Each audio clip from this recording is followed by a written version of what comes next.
Hello everybody, we are Sendex. We are one of the many 3D printed aircraft teams here at UTA. This plane will fly at the UTA 3D printed aircraft competition, where the goal is to maximize the amount of flight time with a limited 8 seconds of power. Because of this major competition constraint, we had to prioritize our design to lean more towards glider plane characteristics, as well as minimize the amount of added structural weight. After research and performance comparisons, we selected the Epler 393 airfoil for our aircraft wing due to its strong lift characteristics and for its high performance at low Reynolds number, which is ideal for our competition where we're only limited to 8 seconds of powered flight. And for the wing design, we chose rectangular wing with dihedral and no twist to simplify construction and to improve stability. The tail design uses NACA 001 zero symmetric airfoil with a horizontal and vertical tail configuration to ensure balanced stability and control. And the tail contains two control channel system, elevator and rudder, to make flying beginner friendly for our pilot.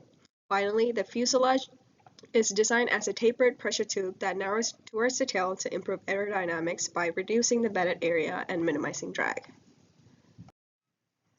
Now looking at the fuselage structure. It features helix pattern stiffeners to support its thin-walled squared cross-section and is mainly printed using ASA Aero, except for section 3, which experiences the highest forces and is printed using PC for its impact resistance and toughness. Section 3 also supports our center spar pass-through, creating a continuous load pass in the wing.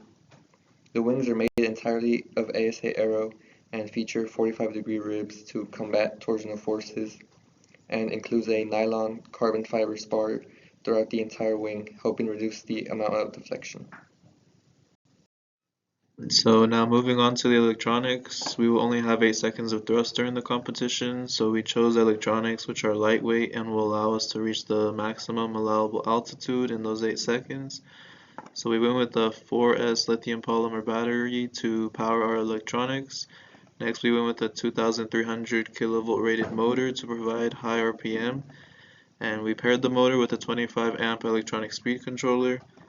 Next we chose 9-gram servo motors to move our control surfaces, and we chose the FlySky IA6 transmitter and receiver to control all of our electronics. And we also implemented a folding propeller to reduce drag after we turn off the power to our plane. The printers that we use for this aircraft are the Bambu Lab P1S and the Markforged Mark II. The P1S is an enclosed FDM printer required for printing ASA Aero due to its sensitivity to temperature fluctuations. The Markforged utilizes a dual nozzle system to produce nylon spars reinforced with continuous carbon fiber. In total, printing the entire aircraft structure takes approximately 3 days and 4 hours, enabling rapid production of new units when needed. The cost per aircraft is around $16, which is relatively high compared to other materials, primarily due to the main material being ASA Aero. ASA Aero is a self-foaming material, meaning it expands during printing based on adjustments to nozzle temperature and flow ratio. To determine the optimal settings, we conducted multiple test prints. The most effective configuration was a nozzle temperature of 270 degrees Celsius and a flow ratio of 0.55. In terms of print settings, we use 0% infill for the wings and stabilizers, as their internal structure provides sufficient strength. Control surfaces are printed with 1% infill, while the fuselage is printed with 5% infill to ensure additional structural integrity. Pictured here is a layout of the parts of our plane. The spars will be connected together to become one solid piece. Once the spars are connected and inserted into the middle fuselage section, the wings will slide around the spars using the slots inside of them.